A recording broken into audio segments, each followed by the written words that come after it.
the 66th anniversary of our independence, I extend warm greetings to you and to all Indians around the world. My thoughts turn first towards the father of our nation, Mahatma Gandhi, who shaped our liberation struggle, and the martyrs who made supreme sacrifice for the freedom of our country, and great patriots who the relentless struggle liberated our motherland from the colonial rule of nearly 200 years.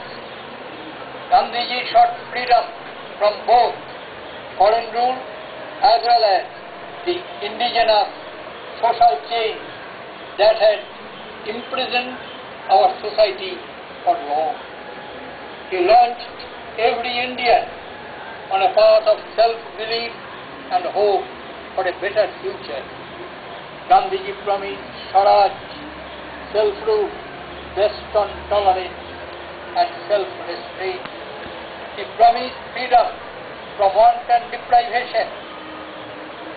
For nearly 7 decades, now we have been masters of our destiny.